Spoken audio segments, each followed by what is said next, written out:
Bonjour à tous et à toutes, j'espère que vous allez bien, car aujourd'hui nous nous retrouvons pour une nouvelle vidéo.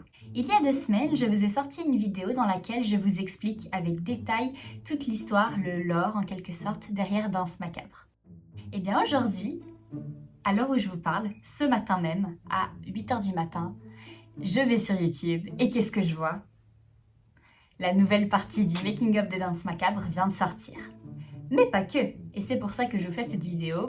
Dans cette vidéo, je vais vous parler de toutes les nouvelles informations, alias actualités, que nous avons en ce qui concerne l'attraction, qui est sortie entre-temps. Et nous terminerons cette vidéo par ma réaction et la vôtre, ainsi qu'une petite conversation sur la suite du lore de Danse Macabre. Avant de commencer cette vidéo, je tenais à vous remercier pour l'accueil que vous avez fait à ma dernière vidéo, qui tout simplement est la vidéo qui a le mieux marché. Je ne m'attendais pas à avoir autant de vues. Pour moi, c'est beaucoup et je suis très heureuse parce que c'est une vidéo que j'ai pris beaucoup de temps à faire. D'ailleurs, si vous n'avez pas vu cette vidéo, je vous conseille fortement d'aller la voir parce que sinon, vous ne comprendrez rien à celle-ci. Je vous mets ici l'image et vous la trouverez facilement sur mon compte.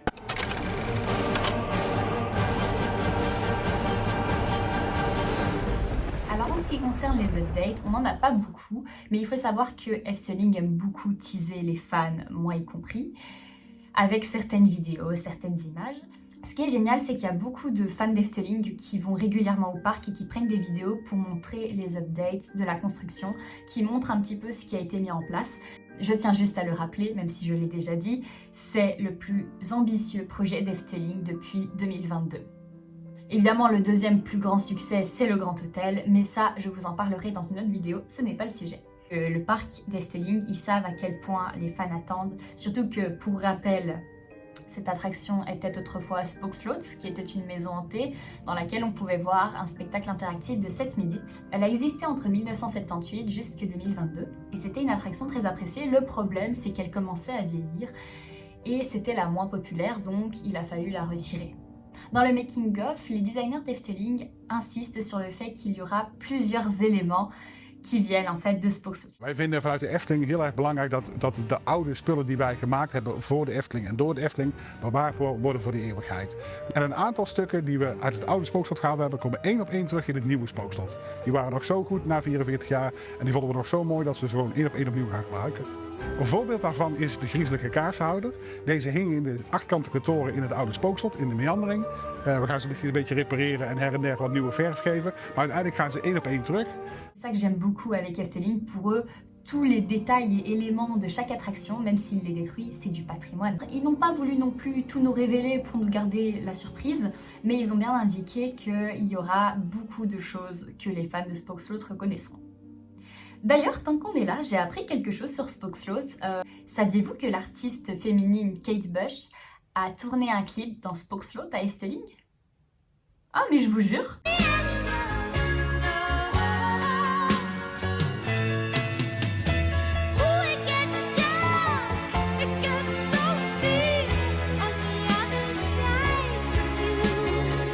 Je vous parle de cette anecdote parce que cette artiste revient à la mode en ce moment sur TikTok et sur d'autres réseaux sociaux. Elle a utilisé le décor du spectacle de Spooksloot dans l'attraction, dans le bâtiment en quelque sorte, et c'est une anecdote incroyable. Pour ce qui est des updates, Efteling a fait quelques vidéos pour nous teaser dans leur story Instagram, dans lesquelles on peut voir certains petits détails qui se révèlent petit à petit de l'attraction, dont un détail que j'ai reconnu parce que je me suis intéressée à Spooksloot. Voilà, je vous le mets à l'image, je ne sais pas bien l'expliquer, mais dans le spectacle, il y a ces morceaux de rampe d'escalier, j'ai envie de dire, qui se mettent à bouger sous la danse de Danse Macabre. C'est exactement la même chose dans Spooksloot, donc c'est une très belle référence. Mais ce qui m'a rendue le plus curieuse, c'est ce que je vais vous dire tout de suite. Ils nous ont révélé un personnage que nous pourrons découvrir dans l'attraction. C'est une sorte d'homme dans un esprit fantomatique, j'ai envie de dire, qui semble avoir, vous savez, les baguettes de chef d'orchestre, comme s'il était en train de faire la musique avec les gestes, mais il semble complètement perdu dans son visage, il semble apeuré, il semble complètement... il semble sans âme, j'ai envie de dire. Et bien en fait, moi, quand j'ai vu ça, première chose que je me suis dit, c'est Joseph Charlatan, d'office. Et en fait, j'ai parlé aux fans d'Efteling, et en fait, la plupart me disent que c'est bien lui. D'autres me disent que peut-être pas. En fait, pour l'instant, je suis dans le doute, mais en tout cas, il y a quand même bien plus de chances que ce soit lui. Je tiens juste à rappeler, si vous avez la flemme de voir ma vidéo précédente, il s'agirait du compositeur de la musique de Danse Macabre dans le lore de Danse Macabre, mais dans ce lore, c'est Joseph Charlatan qui est l'arrière-arrière-grand-père de Virginie Charlatan. Voilà pour ce qui est des updates. Maintenant, on va passer à la partie la plus intéressante et celle qui me rend la plus impatiente. C'est donc la suite, c'est donc découvrir le making-of de Danse Macabre. Surtout pour le lore, évidemment.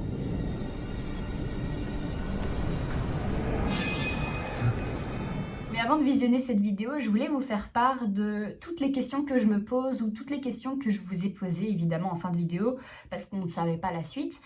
Déjà, je n'ai absolument aucune idée de comment va se poursuivre l'histoire. Ça s'est terminé par Otto qui était complètement possédé et qui demandait à Virginie de partir. Het houdt ons in de gaten. Duister uit de kapel. Ga nu het kan.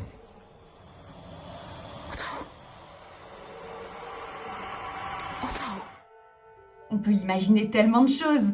Je veux dire, les questions que je vous ai posées, par exemple, c'était du coup, ma théorie que je m'étais faite, ce serait sûrement Joseph Charlatan qui a pris possession de Otto pour du coup avertir sa descendante. Par contre, Otto, est-ce qu'il va retrouver ses esprits? Est-ce qu'il va pouvoir s'échapper?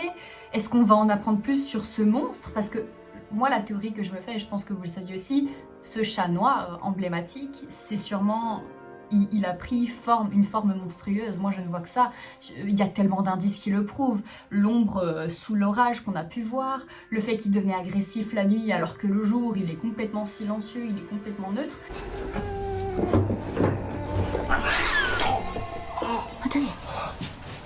Ce chat ne fait que venir et disparaître. Venir et disparaître.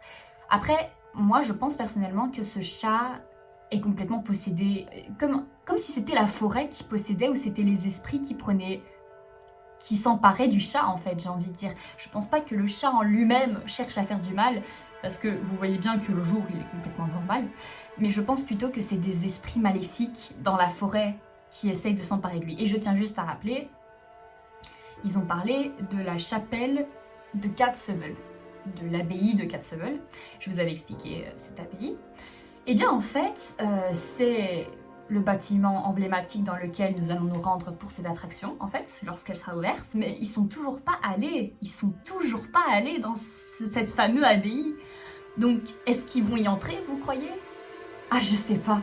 Vous pensez que les deux vont décéder? Parce que bon, quand on pense à ce qui est arrivé à Joseph Charlatan, il est décédé et tout son orchestre est décédé. Et dans la file de l'attraction, on pourra notamment voir le cimetière avec tout le groupe d'orchestre, donc j'ai envie de vous dire, ça peut très bien se terminer pour eux, parce que du coup ils ont été avertis par Otto emparé, mais à la fois, peut-être qu'en fait ça servait à rien de les avertir et qu'ils vont se faire avoir.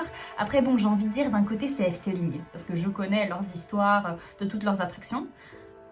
Ils sont pas allés jusqu'à tuer un protagoniste, mais après, Danse Macabre, c'est sombre quand même, donc c'est pour ça que je suis dans l'incertitude. Ça peut vraiment être une happy end, et pas une happy end. Et du coup, autre chose que je me suis demandé, parce que vu que le making-of est sorti ce matin, moi je pensais qu'il sortirait la veille de l'avant-première. Je connais Efteling, dans leur making-of, la dernière partie, c'est l'ouverture de l'attraction. Ils montrent comment... Il y a toujours une avant-première, une grande ouverture, et ils montrent ça. Donc moi je pense qu'il y aura encore une dernière partie. Je ne sais pas et ça me stresse. Dans ce cas-là, je propose que nous arrêtons notre théorie et que nous découvrons ce qui va se passer. Allons-y. Je suis super nerveuse. Alleen de familie Charlatan is jullie voorgeweest. Attention, on va découvrir. Aanschouw wat zij in de duisternis Oh, hebben ontdekt. j'ai très peur. Oh, c'est le moment. Je vous dis là, j'ai peur. Virginie, ça va? Tu t'es enfuie, ma belle? Sinds die nacht in de stallen. Ouais. Toen Otto door iets bezeten leek te zijn. Ons in de gaten. Daar staat de kapel. Oh, il a une voix super Vanaf grave dat d'un moment coup. ging zijn gezondheid achteruit. Non, chouchou. Otto werd ziek. Oh non. Ernstig Il est ziek. encore En malade, le chouchou. En juist toen ik buiten kruiden ging verzamelen om hem te helpen, Et c'est de werd mieux er en iets mieux filmé. opgevangen. Een wezen, kwaad en onwenselijk, had Otto meegenomen. Tu restes auprès d'Otto, ma belle, parce que là c'est grave. Ik volgde het diep het bos in. Ouais. Oh purée, Virginie Girl Power. Oh, Virginie Het Girl was daar Power. dat Otto meenam in een groot gebouw. Je savais qu'on verrait l'abbaye. Ah, il a été emmené dans l'abbaye. Met mijn hoede kwam ik dichter bij de oude abdij. Non, mais en plus, elle est pas censée y entrer. Oh, c'est dingue. Kaarslicht danste daar in een oude kruisgang. Ah, ça fait peur. Oh, Toen les zag ik het. fameux. Ça, c'est aussi un truc de Spoxfoot. Ik wilde er niet naar binnen. Maar ik moest wel. Mais oui, il fallait que tu le fasses, ma belle. Ah, j'ai peur des screamers, moi. Otto was daar door dat beest mee naar binnen genomen. À l'intérieur de cette bête. Ah, il crie, il l'appelle. Les portes sont fermées. Oh, non. Mais ça se voit que c'est pas volontaire, il est emparé. Le chouchou. Oh, j'ai très peur qu'il y ait un screamer. Toen ik la in de musique abdij rosa. kwam, toen begon die muziek weer. Ah. Nog veel akeliger en sterker dan eerst. De muziek galmde langs iedere muur. Elle résonne très fort. De abdij leek een labyrint van gangen en deuren. En toen ik eenmaal in die grote met schaduwen gevulde kapel Plein kwam, d'ombre.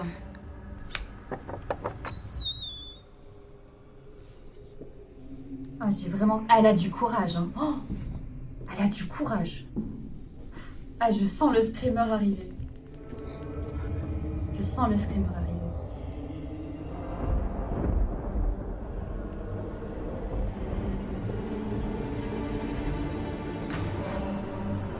C'est des chants différents. Otto?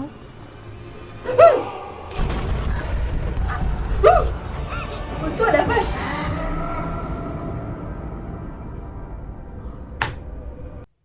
Non! Oh la vache! Oh, je sais pas quoi dire là! Oh mon Dieu! Donc, si je comprends bien, il était possédé, blablabla. Donc, entre-temps, Virginie, elle s'est occupée de lui, il s'est évanoui, il était super malade. Mais le problème, c'est que Virginie, elle s'écarte. Au moment où elle revient, il a disparu. Et ça arrive 2 fois de suite, Virginie. Oh là là. Donc, en fait, chaque fois qu'elle part, il se passe quelque chose, quoi. Évidemment, évidemment. Et donc, attendez, si je comprends bien, des esprits ont pris Otto, l'ont emmené dans l'abbaye de Katzevel. Oh purée, quoi. Et du coup, elle rentre dans l'abbaye, alors que déjà ça sent mal parce que on les a avertis en quelque sorte de pas y aller. Ouais, Otto il est complètement perdu. En fait, il arrive plus à se contrôler. Il est lui-même, mais ça se voit qu'il voulait pas non plus être pris, quoi. Il était complètement... Et là, il a encore été emparé. Et là, il a attaqué. Là, c'est pas la même âme qui s'est emparée de lui. Ce qui va se passer, selon moi, Virginie va être évanouie. Elle va se réveiller. Elle sera sûrement sauvée. Je suis sûre. Virginie va sûrement être sauvée ou elle va... En tout cas, dans le prochain, elle sera encore là. Je suis sûre que dans le suivant, elle est encore vivante. Elle est juste inconsciente. Et franchement, Virginie, je suis limite épatée parce que dans les premières vidéos, c'était tout le temps Otto qui prenait la parole, qui expliquait tout, qui était vraiment qui était à fond dans l'histoire. Virginie l'a un petit peu rejoint, mais pas trop non plus. Et là, depuis qu'il est arrivé quelque chose à Otto, là maintenant c'est Virginie. On n'a pas du tout le point de vue d'Otto en fait. Hein. Là, c'est que Virginie qui donne son point de vue.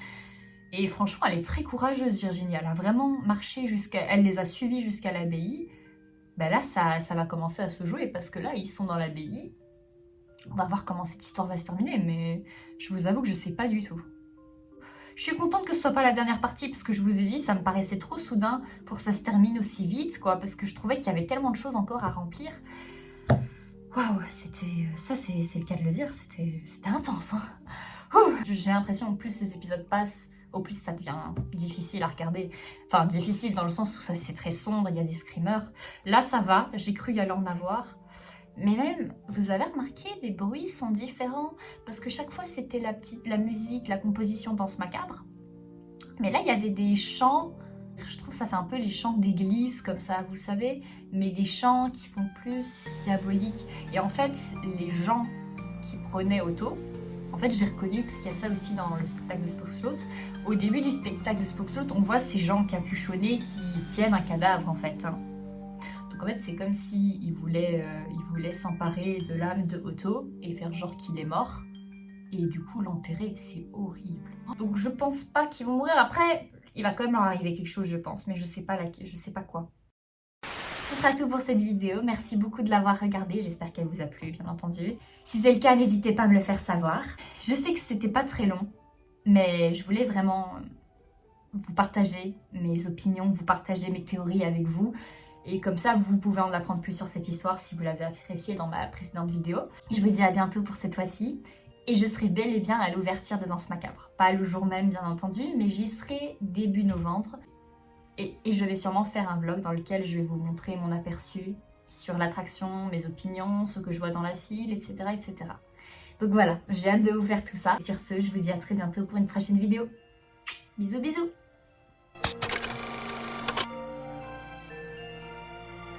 Méprisable, quelque chose d'intriguant, quelque chose d'effrayant. Fantasia!